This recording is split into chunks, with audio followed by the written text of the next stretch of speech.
guys, Matt here from the Tool Merchants. In today's video, I want to share with you about the Japanese sickles that we carry in our store. It's early spring, it's early May here, and I'm in our little orchard. There's just a ton of growth right now. Just things are blowing up with the warmer weather and all the water we've had.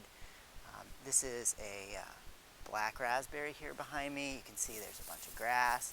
And then some really big comfrey. I'm going to go around here and I'm going to show you kind of how I use the sickle and offer you a few tips and tricks as well. So let's take a quick look at some ways that I like to use it.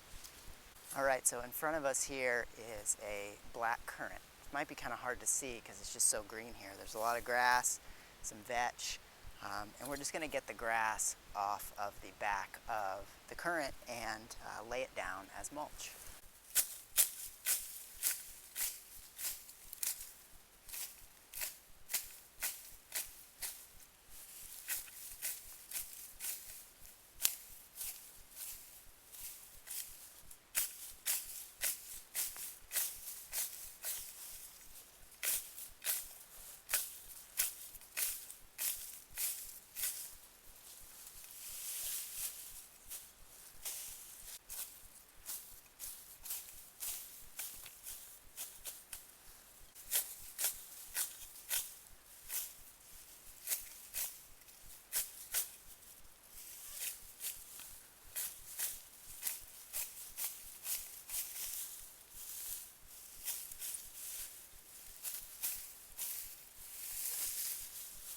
What's nice about this tool is because you use it in sort of a side-to-side motion from left to right, you can actually get pretty darn close to whatever it is that you're cutting around. So the base of this currant, I can't get right up close to it, but I can get pretty darn close, and then I can just pull out any grass that's right up against the stalk. Alright, so I'm in another little area of our orchard here. And I'll show you again just how easy it is to cut some tall grass, some fairly tall grass, and then we'll also look at what it's like cutting comfrey down.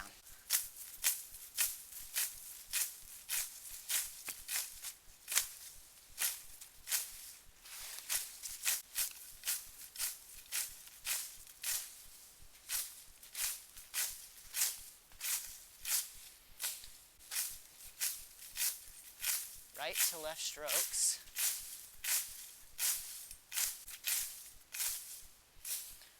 Right above the ground, and very quickly you see we have a nice pile of mulch. Now we could either take this mulch to the compost pile, we could take it, make a tea out of it, but what I usually do is just toss it in the orchard, let it decompose, and keep some of the grass at bay.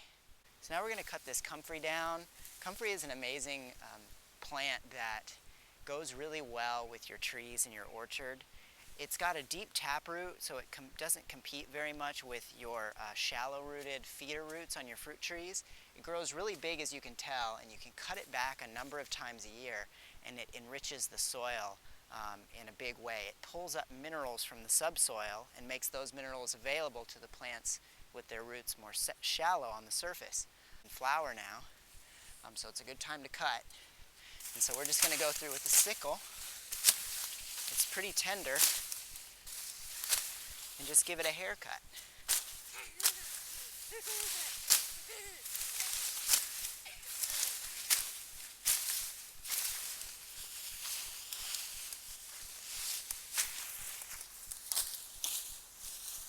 So that comfrey will grow back 1 or 2 times this season, and I'll be able to do that a few times. But that took about, 10 seconds, and look at all this biomass that I have. I usually like to leave some of it right around the comfrey just to help feed the comfrey because it's putting out so much. But then I'll take it and I'll move it sort of where I want it. Sometimes I'll move it to like the black raspberries, or I'll move it to other plants that might need a little mulch. Now, I highly recommend comfrey for your perennial zones, especially fruit trees, but beware, once you plant it, it's likely to spread and it can be really hard to get rid of. So I would not plant it near your veggies and that sort of thing, but for the places where you want it, like the orchard, it's great when it does spread.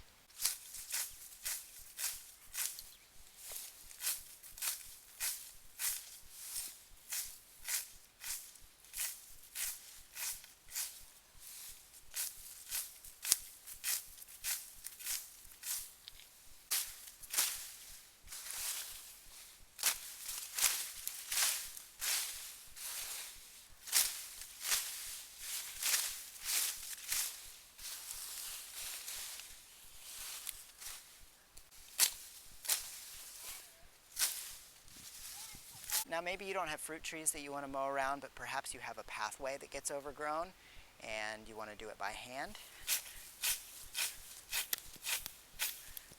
Just like working around the trees.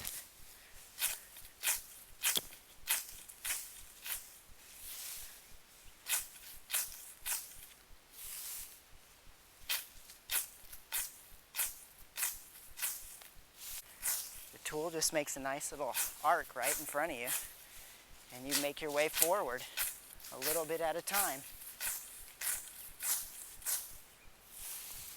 So you can see very quickly we can make some headway. So I wanted to offer you guys just a few tips on using the sickle. One of them is probably very obvious, but I'll just go ahead and mention it, and that's to make sure your sickle's sharp. If it's a new tool for you, it comes really sharp right out of the box. But over time, obviously, it's going to dull. So I'm going to put together a video in the near future going through how to sharpen it, but I like to use some kind of stone, either a diamond stone or a water stone. And you sharpen it essentially like a knife or an axe with a very thin angle, a narrow angle. But we'll get more into that later. Another tip is to do your mowing in the morning when there's dew on the grass and before things warm up and dry out. The grass cuts much easier. So try to do your cutting as early as possible. And you know, today's pretty overcast and it's been moist, so I'm mowing in the afternoon, but usually I'm not doing this after noon. Another tip, especially with grass, is to do your mowing near the ground. I don't let my blade really ride on the ground like I would with a scythe for a couple reasons. One, because I could hit a dirt clod if there's one that's sort of up high, and also I have a lot of drip irrigation around that I want to avoid. But as I hope you can see, when I'm doing my cutting, my blade is really down here near the ground. You can see how close the handle is to the ground. I'm not cutting up high. And it's much easier where the stems are thicker and also more rigid. It kind of gives you a little more resistance. If you're up here, you can just knock stuff over. So keep your sickle close to the ground, and you'll be able to shave it pretty close. Another technique I'd like to mention is that you can use the sickle more like a large knife and do more of a slice instead of a chop. This is useful if whatever you're harvesting you want to put into a basket or a bag, you know, something that you're trying to move a little more, or a wheelbarrow, right? So here I've got a stalk of comfrey. Instead of just chopping it and letting it lay, I've got my non-dominant hand around it, and then I take the sickle and I just slice, just like a big knife. And then I've got this bundle here, and I can put that where I want it.